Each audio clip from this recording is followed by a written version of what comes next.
నమస్కారం. జీసీఆర్జేవై వార్తావానికి స్వాగతం. ముఖ్యమైన వార్తలు మీ ముందుకు తీసుకొచ్చింది కే జ్యోతి, రాజనీతి శాస్త్రం నుండి. ముందుగా కళాశాల వార్తలు. ప్రభుత్వ ఆర్ట్స్ కళాశాల చరిత్ర విభాగం ఆధ్వర్యంలో రాణి లక్ష్మీబాయి, మాజీ ప్రధాని ఇందిరాగాంధీ జయంతిని బుధవారం ఘనంగా నిర్వహించారు.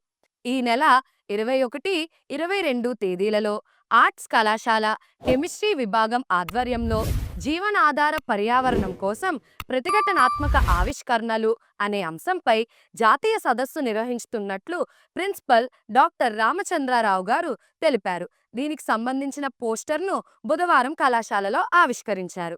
అంతర్జాతీయ వార్తలు. 56వ అంతర్జాతీయ ఫిలిం ఫెస్టివల్ను ఈ రోజు భారతదేశంలో ప్రారంభించనున్నారు. యుఏఈ జాతీయులకు కొచ్చిన్, క్యాలికట్, అహ్మదాబాద్లకు వీసా ఆన్ అరైవల్ను విస్తరించిన భారతదేశం. జాతీయ వార్తలు.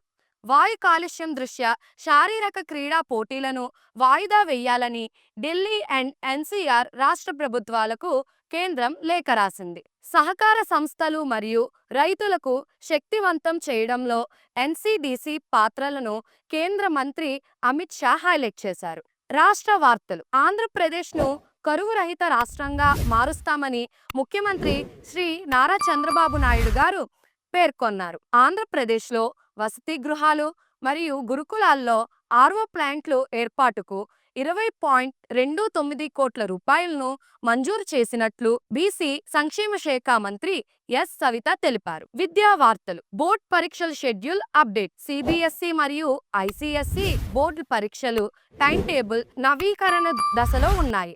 రాష్ట్ర బోర్డులు కూడా 2026 ఫిబ్రవరి, మార్చ్ పరీక్షల కోసం సిద్ధమవుతున్నాయి. నీట్ జేఈఈ 2026 నోటిఫికేషన్ ఎదురుచూపు. అప్లికేషన్ విడుదల చేసే అవకాశం. ఎన్టీఏ డిసెంబర్ మొదటి వారంలో అప్లికేషన్ విడుదల చేసే అవకాశం. వాతావరణం. వర్షాల హెచ్చరిక. నవంబర్ 24, 27 మధ్యలో కోస్తా రాయలసీమలో భారీ వర్షాల అవకాశం.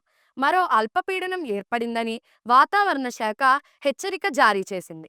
గరిష్ట ఉష్ణోగ్రత 32 డిగ్రీల సెల్సియస్, కనిష్ట ఉష్ణోగ్రత 23 డిగ్రీల సెల్సియస్. ఇంతటితో వార్తలు సమాప్తం. మళ్ళీ రేపు వార్తల్లో కలుద్దాం.